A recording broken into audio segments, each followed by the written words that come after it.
Our line is like something stupid. Now we're live? Alright. Well, we're live for the first ever live podcast on this. Yeah, what do you want? Facing you. Oh, okay. Got it.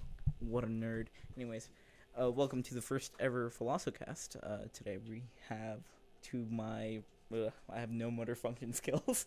To my right, Caleb Malin. Hello, I am Caleb Malin. And then Dylan. I forgot your last name, dude. Sparrow. Yeah. It's Sparrow. Hi. You know, I'll probably be speaking like once. So, This might be it. And, yeah, and we cut his time. All right, and myself, Boris Kochel, your wonderful and unmoral host. Immoral host, sorry about that. Yeah. One, I can't speak, and two, I eat meat. Alex Jones. All right. Anyways, today we will be discussing the episode of Black Mirror called The White Bear. And basically, in the episode, what happens is we get to see a prisoner, basically, being tortured by running through a...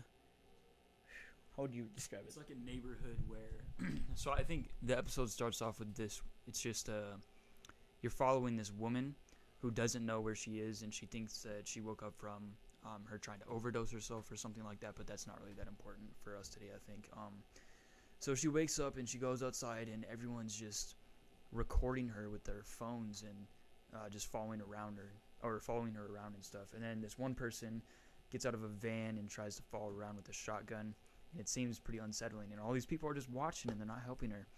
And so eventually it turns out that she's a prisoner, and they're using this scenario, like making her run around the neighborhood for running for her life and do all this stuff as some sort of punishment for her crime, which was recording her boyfriend murder a toddler that they had kidnapped. And so essentially that's the gist of the episode, right, Boris? Right, and with the episode, it brings up a great question in philosophy, which is the philosophy of punishment, and how criminals should be treated, and how we should punish people who are breaking laws. Mm-hmm. But the most important thing there is to understand what is law, and yeah, what is law? What is law in Today's to episode, philosophy? What's off law?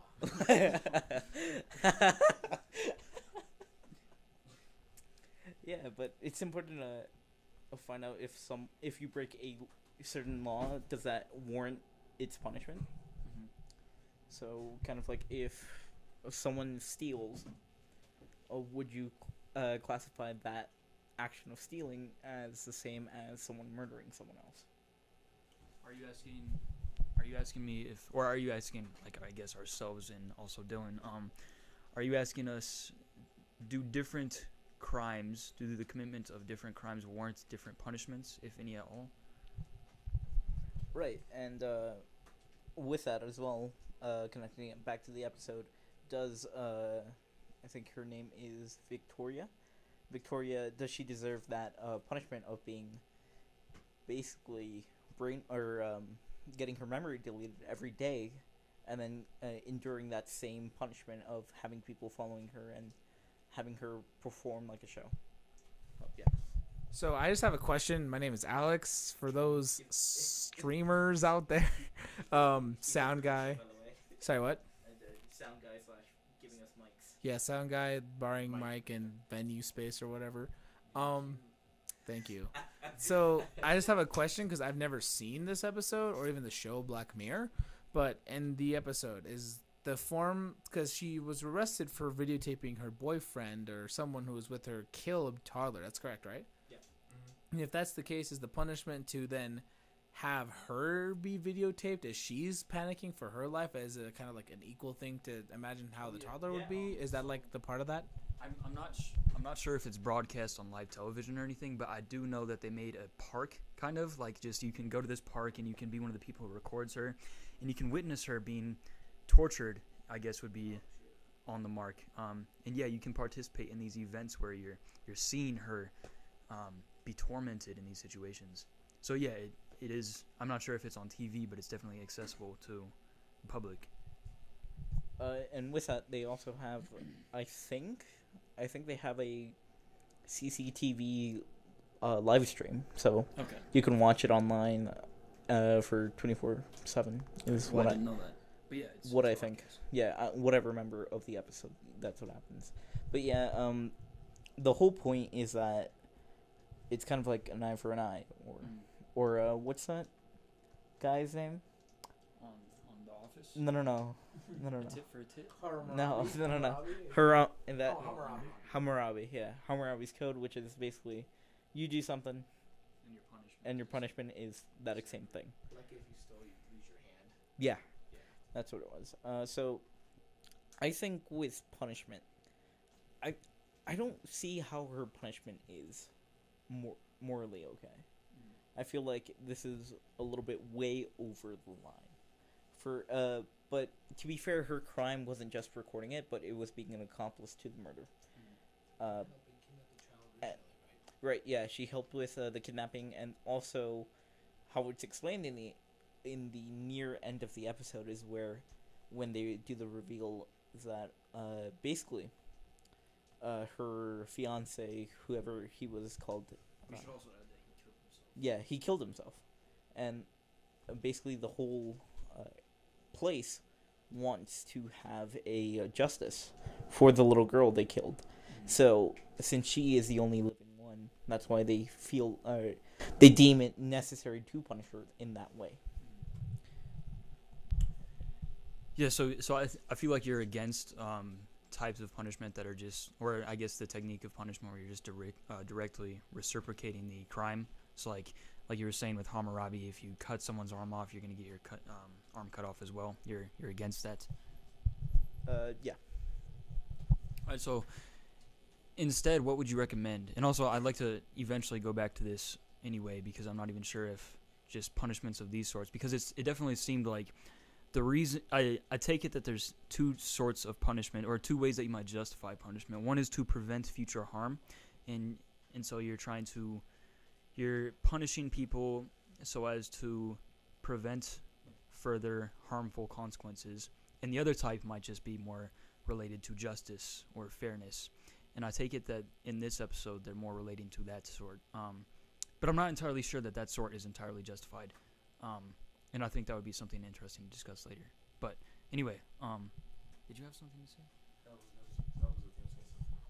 So about what you said about like an eye for an eye. So for me, I kind of agree and disagree, because it'd be like, if somebody cut somebody's arm off, but I mean, like, if they show some type of remorse and they're capable of redemption, and they learn not to do that again, and they know what they did was really wrong, now I think they should be allowed to keep what they've taken from somebody else.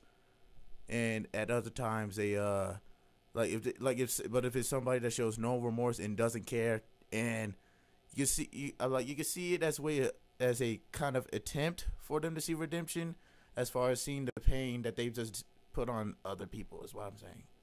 So yeah, I agree and disagree. So I got a little bit tangled, but so what I'm understanding is that punishment is only justified within its rights of it preventing further harm to society. I'm not sure, because if we have two different scenarios where you're punishing people for two different reasons, the one where you're trying to prevent consequences seems like a much better way, a much better justification, because, well, actually, it just to me, like, my intuition I'm more inclined to accept that sort of reasoning for justifying punishment, because you're looking out for everyone, whereas the one with justice, it doesn't seem as grounded. Like, you're just doing it because you have a feeling in your gut, like you want justice or you want fairness. That sort of thing doesn't seem to me to be as justified as you actually trying to make the world a better place. Yeah, and even with what was said earlier about Harambe's code. Yeah, I'm gonna call it Harambe's code from now on. Hammurabi, whatever, Harambe. Anyways, what was said about it earlier is that about the whole eye for an eye thing. Wouldn't you say that some punishments would go overhand? Like, let's say, you, I don't know, punch somebody in the arm, And somebody's all like, "Oh, that hurt. Therefore, it causes pain and it causes me suffering. Therefore, you should be punished."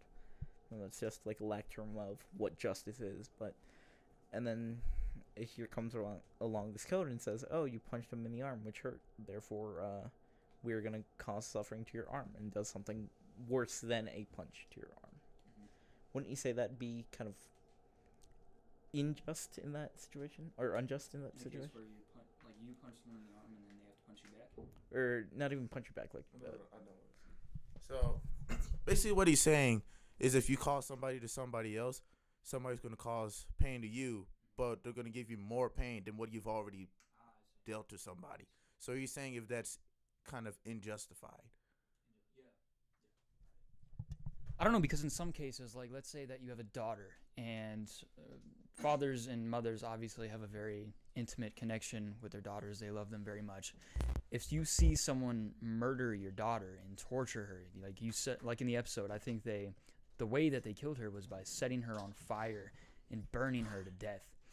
If you see that sort of thing, the response that you're going to have is that you want to mess that person up. Like, you want that person to feel a lot of pain, even if it's going to be more painful than just being burnt at the stake. And in that case, I don't know, it kind of does seem a little bit justified to kind of torture them a little bit. Insofar as that sort of punishment is actually justified.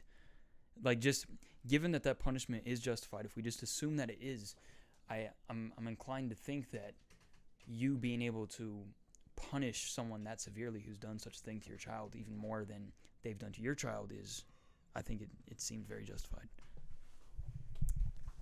With that, like, what you said being in mind, I would just have the question of saying that, I mean, at least I feel, and I think other people might agree with this position, that it doesn't necessarily seem as obvious or as obvious of an intuition to say, yeah, I think that because they did this to me, I'm going to do that to them. Like, let's say they stole my car and ran it into my house and they did a lot of significant damage. Therefore, it makes it morally okay for me to go do the same thing to his car and his house, and then also set his house on fire on top of that, like make it worse. Maybe someone might be inclined to stick, like the common idea of like being the better person, being the virtuous person, of forgiving them and moving on, or saying, yeah, you owe me a bunch of money and stuff, but I'm not going to do that back to you because that's not necessarily right either. How would you respond to that, I guess? Right, so I'm not saying that in all cases it's okay for us to not only compensate the harm that they've caused, but overdo it. I'm saying that in at least some cases it would be okay, or at least it seems that way, and especially in this case.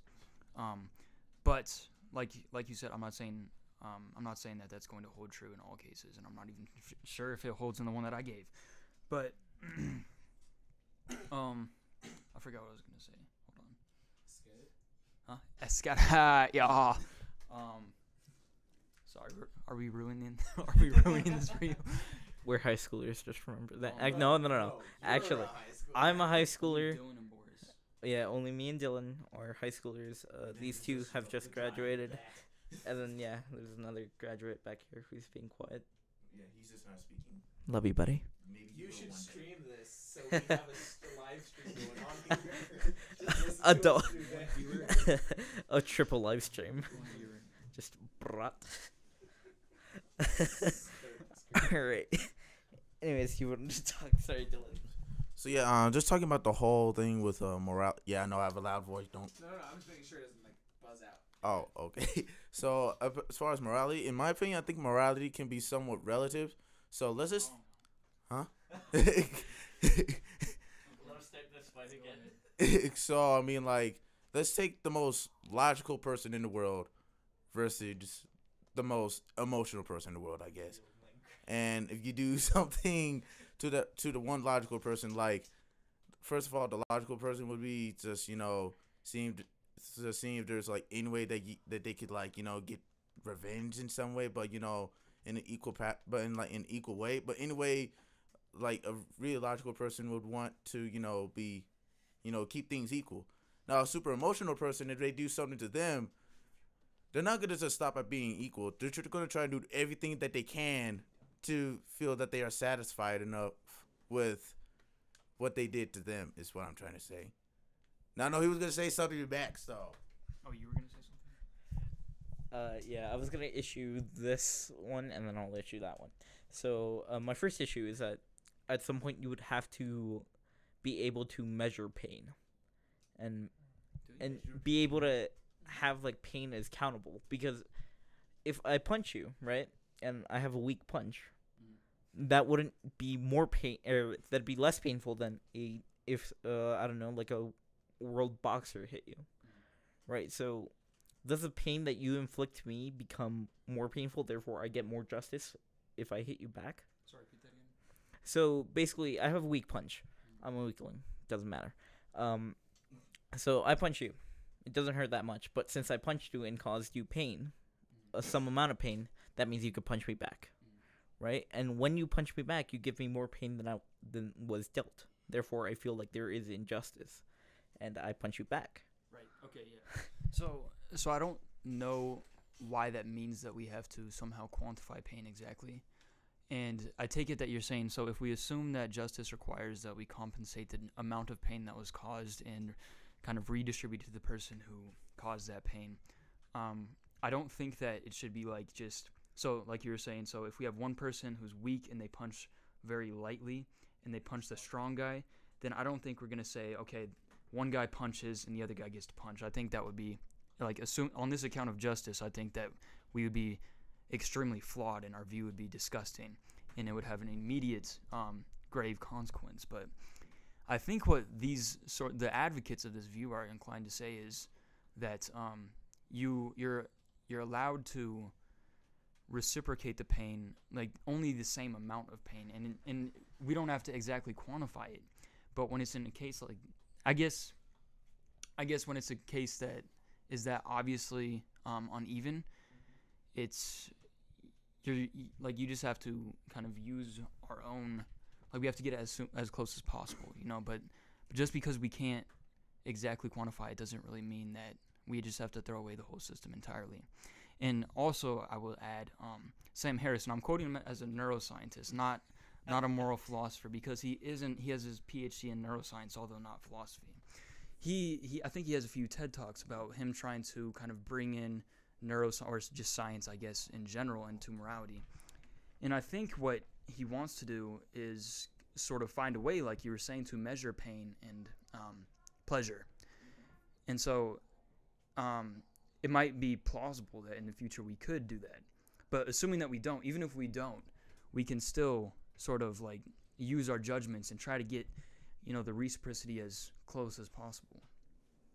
And it doesn't at least seem to me that we need to have some exact precise measurement. But then again, that brings back the definition of what justice or what I don't think any of what punishment is. Yeah, like the definition of punishment. We can just come up with an arbitrary one. yeah, judgment isn't gonna be solved by like 5 dudes in a room, just talking about philosophy. Taking like one philosophy course. You just had to do it. Yeah.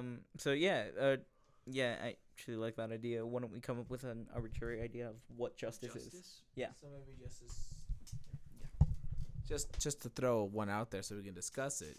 A good, I guess, starting point for an arbitrary definition of justice is simply doing what seems or what just is right in reciprocity and towards something that's been done wrong, something like that, or just doing the right thing without there having to be something wrong. Like, I'm doing I don't know, but yeah, at least in this term of the conversation, doing something to make up for something that was done wrong. Yeah. So the reason why I'm kind of worried about this path that we're going down is because now we're going to have to define the terms that you used in that definition, like rightness and goodness, and that's also going to be very hard to do. Let's just stick with like a subset standard, like pain, pleasure. Pain, pleasure, So a good, but bad thing that happens sounds more utilitarian than just for the sake of the justice. argument. Just for the sake of the argument. But it doesn't make sense. We can try to find some, I guess, working definition of justice that we could operate on. But I don't know how successful it's going to be. Yeah. Let's bring it back to the episode real quick. Do you think her punishment was justified? I do not think so, and I think there's a number of reasons reasons why it's not. Do I need to talk louder? No, just go ahead. Oh, okay. So firstly, I think it seems like she's going to be punished for all of eternity, or at least something close to it, because every single day she wakes up and she's subjected to this horror and this torture that people just watch. Another reason that I wrote here in my notes when I was watching this, I wrote a few things down. I'm sorry. One thing that I thought was interesting was when you're punishing someone, you're usually trying to make them learn something. Like you're trying to say, look, you did this really terrible thing, and we're going to cause a lot of harm so we can make you know that what you did was wrong. But the thing is that she doesn't remember her actions while she's being punished. So it seems very weird. Like, are you even... Well, it seems like you're not even torturing the same or the same criminal. Because some people... I don't know how many people in the actual philosophical community, but some people I know say that memories are what makes you who you are. So if she doesn't even have the memories, I'm not. I'm, first of all, a neuroscientist. Don't ever put me that low. But second, I haven't even started that. All I've read is a few books. But I'm not an expert. I'm a neuroscientist. Yeah. Thrift books. But anyway, thrift books, yeah, just buy a bunch of old textbooks. All the psychologists that are watching now, Live stream. Unsubscribe. I'm sorry. If you're a cognitive psychologist, I love you. Stream But- sponsored by Thrift Books. Yeah, thriftbooks.com. Phenomenal website. You can get so many books. I feel very educated because of that website. But anyway, so the sort of people that are going to be inclined to accept that kind of view of personal identity, they're going to say, or that is the one that says your memories are what makes you who you are. They're going to say, look, you're not even torturing the same person. So what's the entire point of the punishment if you're not torturing the same person? And even if you don't accept that view, you might still agree that the whole point of punishment is to make people learn from their mistakes. And in this case, she's not learning from her mistakes because she doesn't know her mistakes. Yeah, and so I thought that was an interesting and more subtle reason than other people might initially see. I thought it was, just an interesting one. So here you go. Okay, so what I see when her memory was just being wiped, like in some punishments, like they don't try to make you a lesson. They just try to unleash all the wrath that they have upon you because of what you did. I see that's more of what they did, since she's not even learning anything at all. They're just so mad. They're trying to do everything to make her feel just nothing but pain. No pleasure whatsoever. There's nothing good about her life. So, yeah. I'm going to pass it off to my friend Alex Jones. Not Jones. Goodness gracious. So, things I do want to say, though. The first one was about... the first thing, though, was about the memory part you said. Which was... You mentioned it as well, because I was going to ask a question about it, but you kind of answered it, kind of. But it's just basically that the memories make us who we are. And I guess that kind of leads to the second. Well, that's the first thing I noticed, but it was about the next part, which you said that it seems that punishment is to make us learn a lesson. Well, there's two things, and that would be wrong with that. The first one would be that people don't necessarily learn the best when they're arrested for, let's say, drugs. That's something we talked about in college ethics. They're arrested for taking drugs, but it's not necessarily going to help them improve in their drug taking habits if they're getting a fine for it or anything like that. So maybe the punishment isn't necessarily just to help people change their minds or improve them as individuals. Maybe like if someone murdered somebody, you put them to a death sentence not so that they can improve, it's because that's what they deserve. At least that's what some people would argue. And so it doesn't necessarily seem as obvious to say that punishments exist to help people learn. So that's what I have to say about that. Does anyone who wants to go? If anyone, yeah. Well, I'm like, he hasn't gone. But yeah, so when you're punishing like the example you gave, a murderer on death row being killed for his crimes, in that case it does seem like a good sort of punish. Or I don't really want to take a stance on that, but it does seem like for the people who do think it's a good like criminal capital punishment is okay. It does seem okay because for them at least because the criminal who's dying knows what they did, so you're kind of sticking it to him and saying, look, you killed my family or whatever, or you killed a bunch of people, so we're going to kill you. And he's stuck with that belief, and it's like, now you're dead. But let me give you a thought experiment. Let's say that you have a person, and this person goes out and they shoot up a school or something like that. Sorry, something's happening. The door is opening. Oh, hey, look, it's Donald Trump. Oh, did you actually? Oh, you're just hot. No. He is super hot. I'm just doing this so that it's not too loud for my parents or anybody else. Oh, okay. I see. I promise It is pretty hot in here, though. It's because I'm in there. yeah. I was waiting for someone to make that joke, so I just started it. So somehow I was too busy trying to figure out the good thing. that is a good idea. Yeah. If you ever get really hot in a room, just open the door and close it, so then it like Not close it, halfway close it. And Yeah. Open it all the way. yeah right. It's like open. I mean, just like open it and then like Makeshift fan. open it, move it towards the most open position, and then back to the most closed position over and over again. Move it Most open, not 90 least. degrees. Move it like 45 degrees. Yeah. There you go. No, but for next time, I'm learning a lot. So next time, I'll make this better. But yeah, I got Okay. like a fan would be good, a quiet fan, and never mind. That's Right. But anyway, okay. So back to the thought experiment. So suppose that you have a person who shoots up a school, but when they're being captured, a cop shoots them in the head, so they get shot through the hippocampus or something. So their memory center is completely depleted, so they don't remember any of their actions. I just learned about this too in psych. Really? Nice. But anyway, so when they're on trial, they have no idea what they're doing, and they have no idea what they've done. In this case, it doesn't really seem like you putting them on death row is going to be the right thing to do because they don't remember what they did. So it doesn't really seem like you're giving them justice because it doesn't even seem to be sufficiently the same person. I'm okay. But yeah. Did you? Here you go. Yeah. In that case that you were saying where they got shot through the hippocampus and they forget what even happened, yeah, it would seem kind of unjust for that to be the case.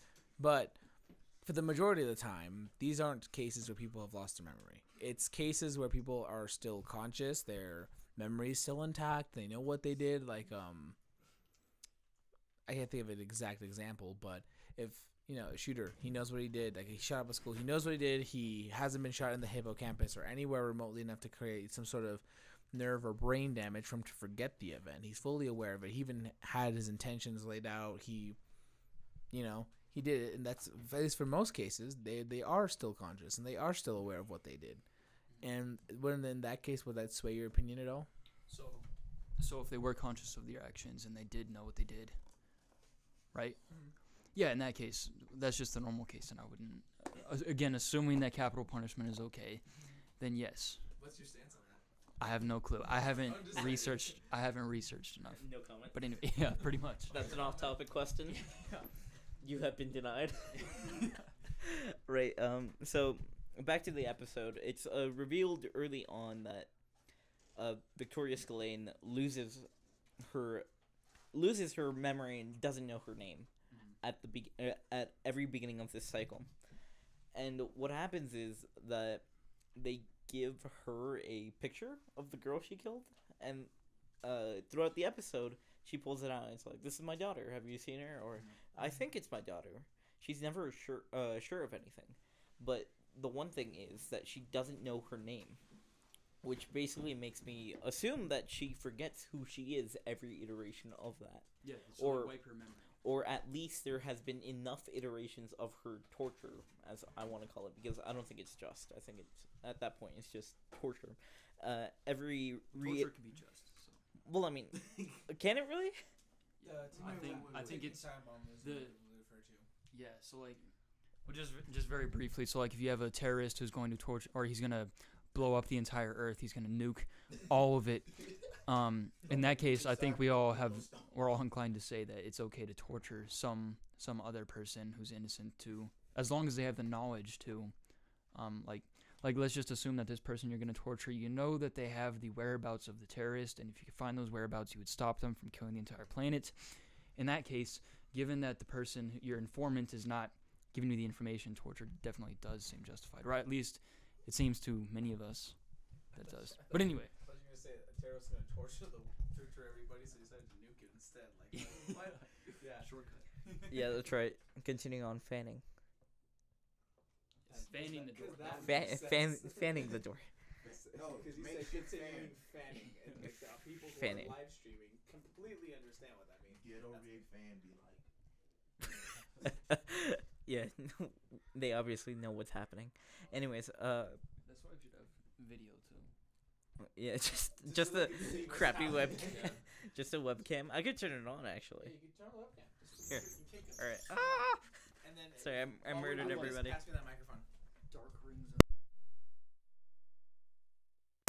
That was super unnecessary. Okay, so we're gonna try this other mic while he's setting up the thing.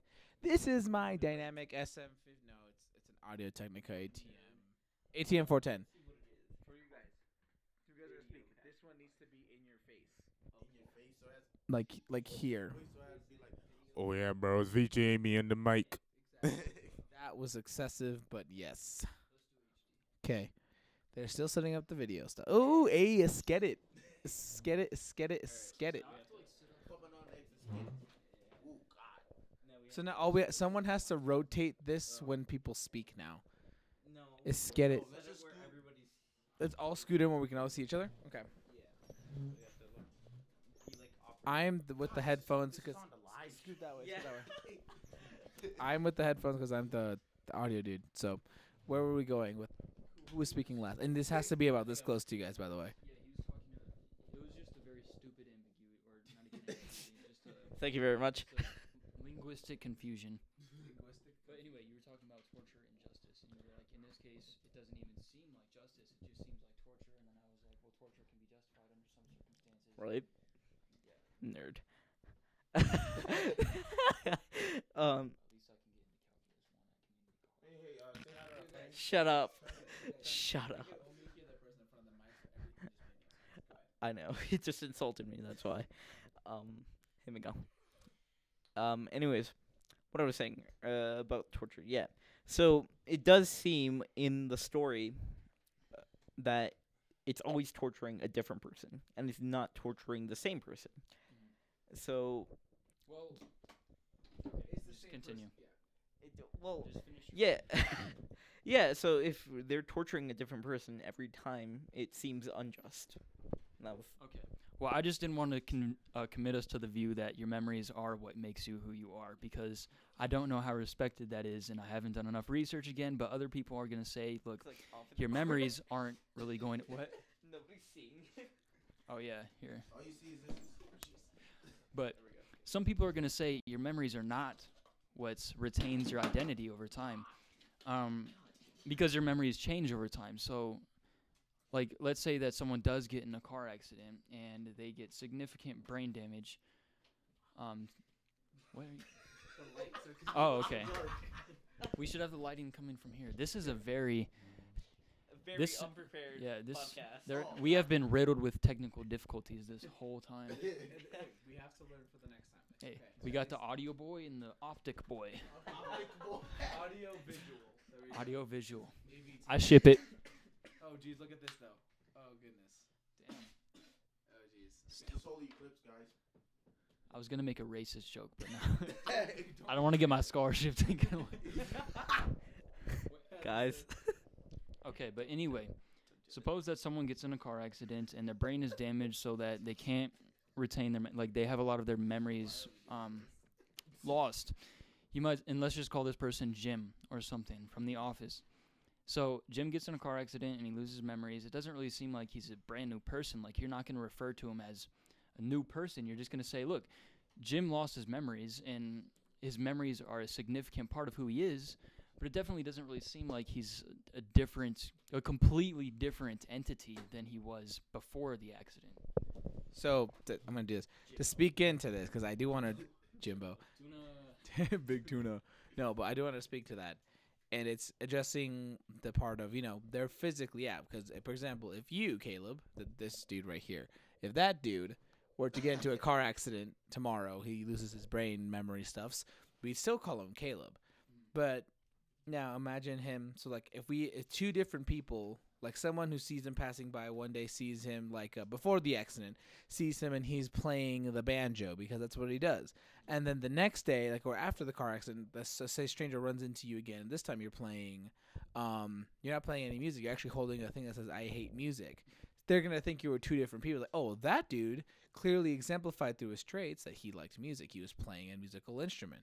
And then this one over here, even though they're the same physical person, they're different because of their, like, stances and their memories, personality, stuff like that. So maybe it would be more arguable and optimistic to argue for the opposition. Yeah, sorry, go ahead. Right. So you're saying like if your personality's changed enough, then you might be a completely different person, right? But if that is the case, then I feel like that has the implication that we're all different people than we were, like, let's say 10 years ago, or in some of our cases just like 5 years ago. So 10 years ago I was 10 years old. No, 7 years old. Wow, that was bad. He could get into Calc 1. I passed Calc 3, and I still can't do that. It's because I try to think forward, and I'm like trying to make up a thought experiment while doing math, and it's like, oh my god.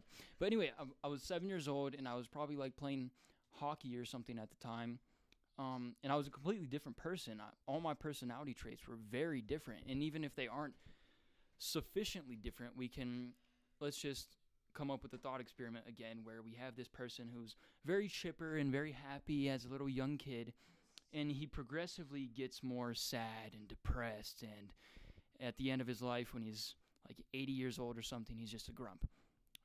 It doesn't seem like in that case to say that he's became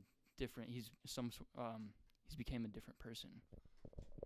I would actually argue the contraire. We typically view people like, for example, I'm gonna go the reverse way though, of someone being completely bummed out all the time, and then like let's say over a series of 2 years he goes to therapy, and then like someone suggests jogging, he gets into jogging, and then he wins a bunch of marathons and stuff like that. His life is now changed.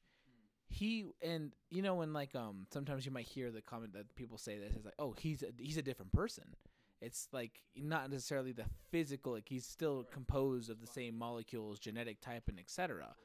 But he's a different individual. I mean, he's now happier. He's more self-sufficient. He's more, I guess, he's a different person in that sense. And so maybe that's enough to say that they're different, even though, yeah, here you go. Here, Boris has to say something. Let's get it. Right. So wouldn't that imply that emotions change humans then, not memories? Which one? With his case. Yeah. With his case. Because he... So they still have the same memories of them being upset and depressed and stuff like that, but it's just, yeah. Emotions fluctuate enough, then it would be a brand new person yeah. So wouldn't that imply that? Wouldn't his experiment imply that instead of... Yeah, I think it would if your emotions change enough, yeah. But anyway... Go ahead. No, because I was just going to say that with emotion comes memory. It's that we can all remember the last time we were really, really down when we hit rock bottom. We can remember that. With memories comes with emotion comes memory. They're related. But anyway, I want to speak to your other point that you were talking about. So you might say, this person has changed so much. They are a brand new person, and then that might be evidence that your memories or not your memories, your personality is something that is very or perfectly related with your personal identity. But I'm not so sure that that's exactly what we mean by he's a brand new person, because I take it that what we mean by saying he's a brand new person is synonymous with it's like he's a brand new person, and we're just using that metaphorically rather than literally. And so it doesn't really seem like we're saying, look, he's literally a new person. It seems like he's just changed so much, but he's still the same person. We diverted so much from the episode.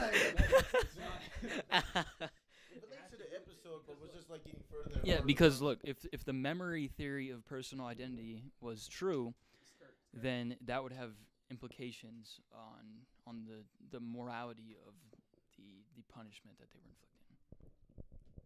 What were some other defining unique moments in Black Mirror that we should say? What were some other just defining moments in that one episode of Black Mirror? Like, he's a smart one and the only one who prepared. So while we're doing this, we're gonna do shout outs for our companies or anything we want to do a shout out for the one, maybe two people who might view this. So I'm gonna go ahead. My name is Alex V.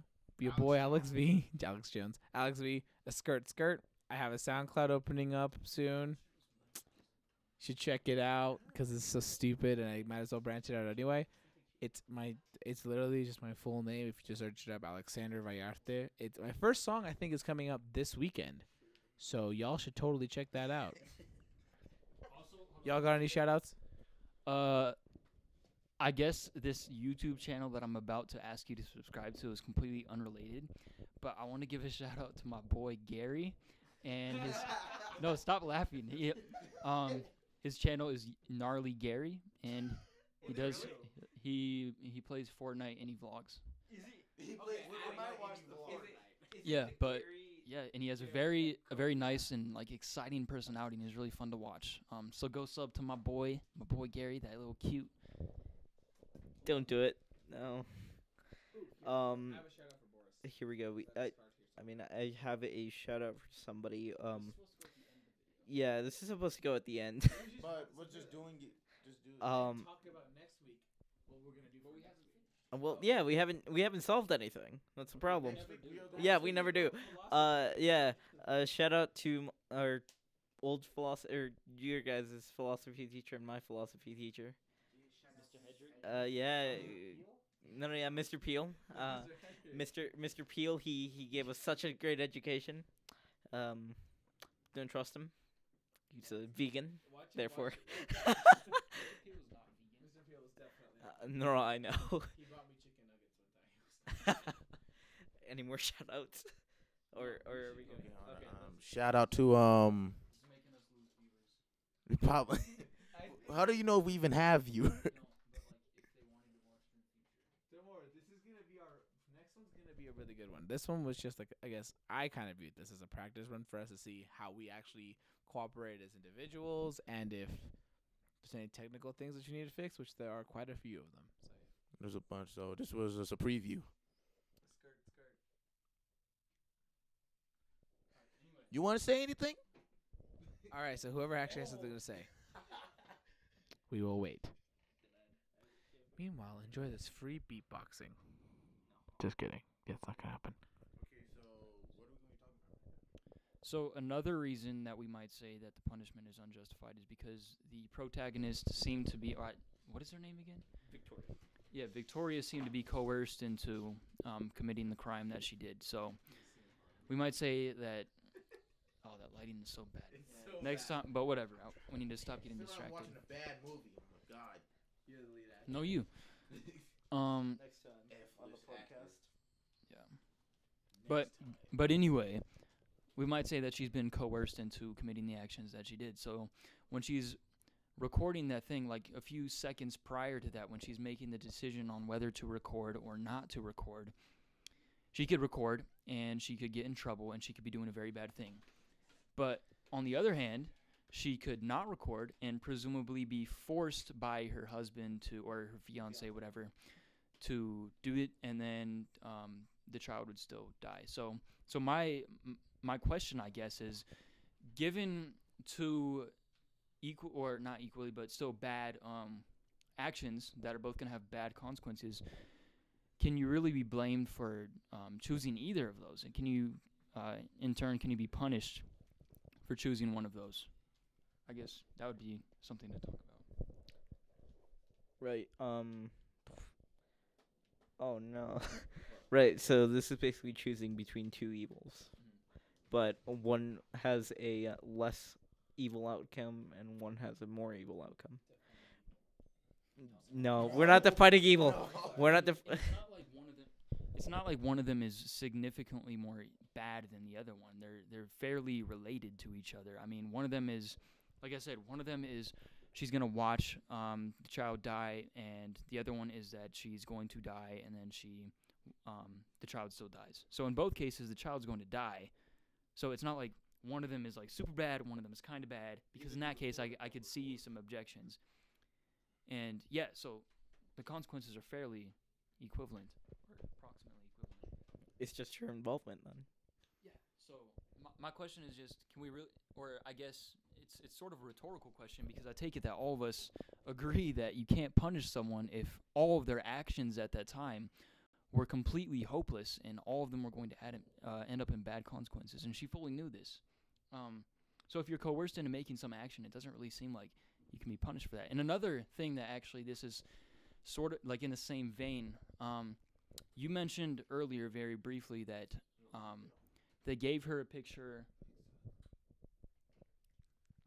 Oh my God, whatever.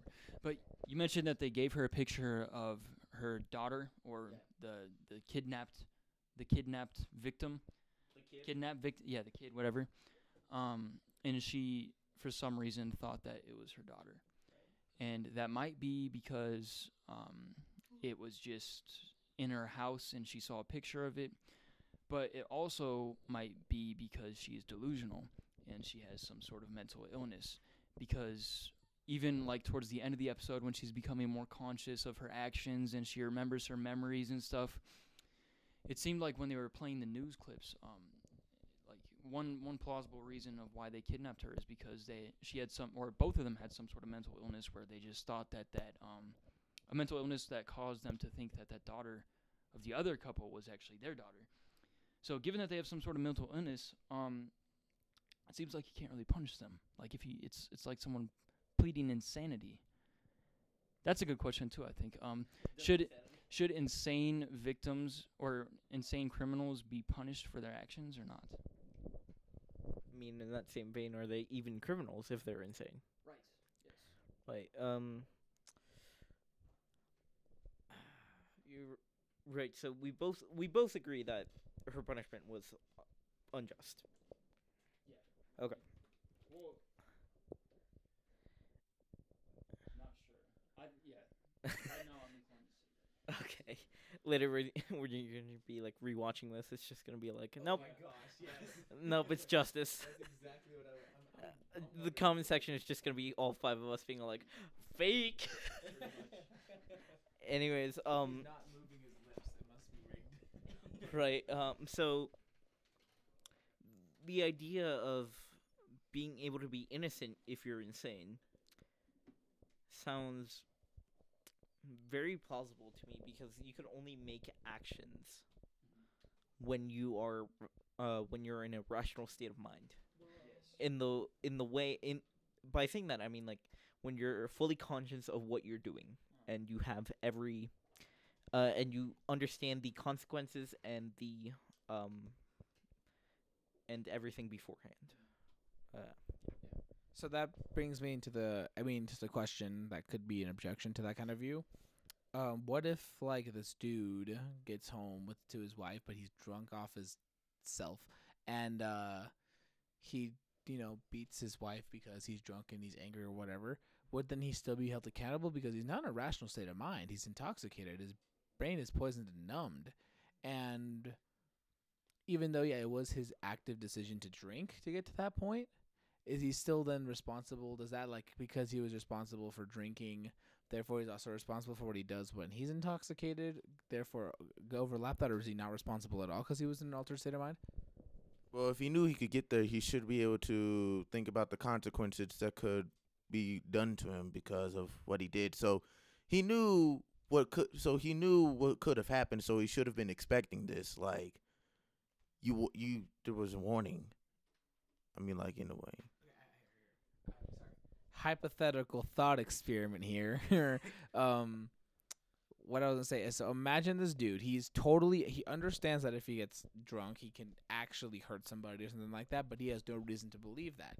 So he starts drinking. He has no reason to believe he has any reason to go out of his way to hurt somebody. Oh, so he knows that it could happen, but he has no Reason to stop. So he knows that it could happen, but he has no he doesn't think it's a very high probability that it's gonna happen. Yeah. So basically, that's what happens. So then he starts to drink. If let's say 7 bottles of rum later, if that's even possible for someone to drink, he's drunk. He'd be dead. But basically,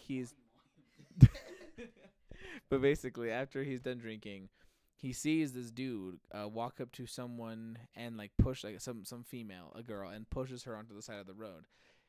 So then he decides to grab a rock and throw it at him. Completely misses. It smacks the girl who was just thrown on the floor. and then she's now dead or at least really injured, can he then be held responsible? The drunk guy. The drunk guy. Can he be held responsible for that action? There's 3 people on the scene. So no, the Rock can't be punished. But yeah, so basically the drunk guy sees a girl get pushed over by a guy. The drunk guy tries to throw a rock at the guy who pushed the girl over, completely misses, hits the girl, and the guy runs off.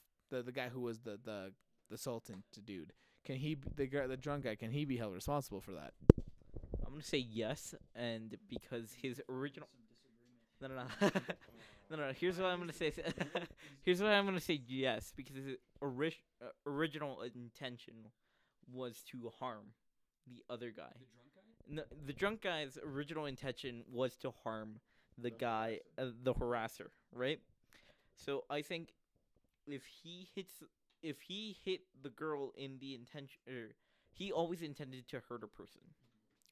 So he did hurt a person. Therefore, I think it's. Wait, hold on. It's justified. No, go. You can go. Okay, so here's the thing. So he wasn't planning on hurting a innocent person. So all I could say is that was a really large coincidence. So yeah. But I think you started to bring up the point that I was going to bring up. So in the first, like, his intention in this case was to harm a person. You're right. Right. But he was trying to harm a person who was guilty, and his more full intention, what? So dealing out justice. Doing out pretty much. That's what he was. Or it wasn't even that. I take it that he was trying to throw the rock so that the person who was pushing the woman around would stop. Right. So his intentions seem to be good in this case. I don't see it as his intentions being bad. His intentions were to harm someone, but it doesn't necessarily follow that just because he was trying to harm someone, his intentions were bad. But I think you were asking, can he be blamed for being drunk and throwing the rock and accidentally killing the lady, right? I mean, he can absolutely be blamed. He was the one who threw the rock. But can he be, like, justifiably blamed? Or should he be held responsible for that? Yeah, so let me give you an analogous thought experiment that I guess I have given to you guys many, many times. And I don't know if I made this up or if I, like... Yeah, pretty much. So, yeah, we're getting... Answering reductio with the other one. Conditional proof. Conditional. But anyway, so let's say that this person is going to a gas station and she's like buying her stuff or whatever, and then another person who is a burglar comes into the gas, or I don't know if that's what you call, that's for houses, isn't it? But a robber comes into the gas station and he robs the cashier, and so there's a few other people in the gas station as well, including the person that we're supposed to be focusing on. So that person, she's like, okay, I'm gonna try to stop this crime. And she tries to stop it, but it turns out that her action of trying to make the crime stop, her trying to stop the robber, just made him more angry. And because he got angry, he actually decided to kill everyone in the store, which is not what would have happened if she just did nothing. It doesn't really seem like in this case, or let's actually just assume that this person who tried to stop is alive, so for our purposes of this variant of the thought experiment. So she survives, but everyone else dies. So she had two choices, try to stop or try not to stop. And if she tries to stop, everyone dies except for her. And in the other case where she doesn't try to stop, the gas station gets robbed, no one gets hurt. It doesn't really seem like you can throw her in prison or make her morally responsible, even though there were worse consequences. Or at least that's what it seems to me. Right, because she didn't pull the trigger. Well, that too. Right? So, here's the difference between that thought experiment and the one Alex posed. Is that in one, the person who we are focusing on is pulling the trigger metaphorically. Instead of the robber himself pulling the trigger, he forces the woman to kill everyone. Nobody forced the guy to throw the rock, though. Okay, but the important parts of the thought experiment are still exactly the same. They both had good intentions. Right. Bad consequences resulted. In both cases, it doesn't seem like they're morally responsible. I guess. Well, I guess the. Yeah, actually, I see your point now. The drunk person is, I guess, he could be held a little bit more responsible because he's intoxicated. But at the same time, his intentions were good. So I don't know. That one is kind of tough, I think. Yeah. Here, let me throw mines in there. Mines. Oof, bad English. Anyways. Wouldn't you say driving your friend to his house is a good intention? Depends. Unless you're drunk, which is. That's where I'm going. Oh, If- wow, good point. If you're drunk, right, and you're caught driving drunk, don't you get a DUI? Which is basically the justice system saying you're responsible for driving intoxicated, and now you must get punished because you broke the law reasonably or under in conscience, whatever they justify it with. So I think you're trying to say, if you're drunk, sometimes doing good things is not good anymore. So maybe the person who threw the rock is doing something bad, even though it might have been good if they were sober. So we might hold them responsible for trying to save someone's lives or trying to save someone's life while being intoxicated. I take that right. That's the point you're trying to make. I'm not entirely sure because I think there's a very large difference between driving a car and trying to save someone's life. Firstly, it doesn't take as much coordination to throw a rock at someone, and this is a very weird case, actually, now that I think about it, because we don't really know what's going to happen if you didn't try to, throw the rock, because it seems like, she would have gotten killed anyway.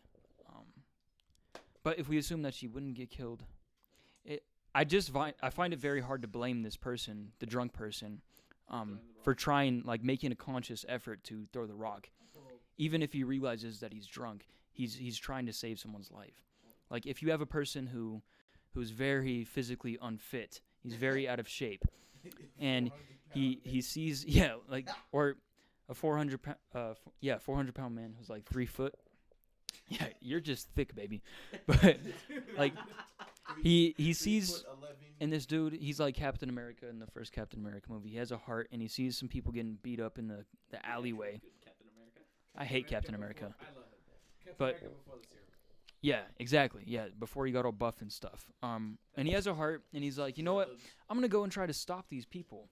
And then he trips, and it turns out that he's holding a knife and trying to stop those people. He flings the knife And- and he kills them. Oh, sorry. Yeah, so he's holding a knife, and he's like, I'm gonna stop these bad guys. And he trips because he's very uncoordinated, and he accidentally stabs the victim. And so it seems like you shouldn't really blame him for that, just because he knows that he's uncoordinated. Similarly, going back to the other thought experiment, just because he knows that he's drunk, it doesn't really seem like we should blame him for making a conscious effort to try and save someone's life. Okay. So Should we do a wrap up? let's do a wrap up. I'll take it. So we discussed basically punishment and justice for an hour. We had a little bit of, well, not really, yeah. We had a little bit of funny moments there with Sponsors. jokes. Sponsors. Today's episode is actually sponsored by NutriBox. Yeah. You have a sponsor? Yeah. How did you get a sponsor? Don't worry about it. I'm just kidding. Alex Services and Company. Yeah. Lawsuit for falsely saying that someone sponsored you? Yeah. You think we're serious? Yeah, but Yeah. No. doesn't matter. Every sponsor we've announced as a sponsor has not been a sponsor, so do not sue us. Yeah, and we'll work on getting the podcast a little bit more more professional with chairs and also some mics, because they're like $20 for the clip-ons. And we, yeah, no, you could plug them in. They bring the receiver with them, and then you could plug them into the whatever connection this is. I forget about it. XLR. Yeah, there we go. But yeah, thank you everybody who's gonna watch this, because nobody watched this live. Thank God. Scared. Yeah, and yeah, no. Remember everybody that you're just a flea on a boat. Wow.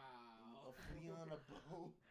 They're poking at my senior thesis. Remember the flea on the side of the boat? I've been Boris Hill.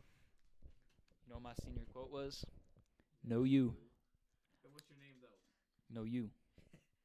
Oh yeah, my What's your name? No you. Oh yeah. my name is G Caleb, and yeah, hopefully I will be on here again, and hopefully he won't kick me off. Okay, so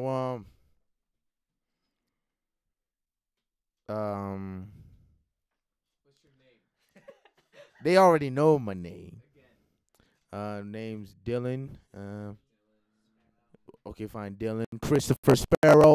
Mr. Alex Jones. His name is not Alex Jones.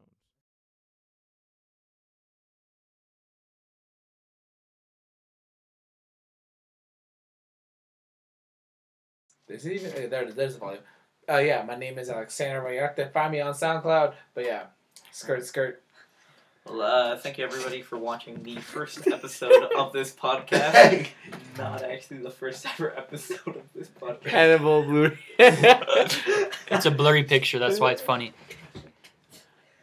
Thank you everybody. How do you stop Have a the good day. recording?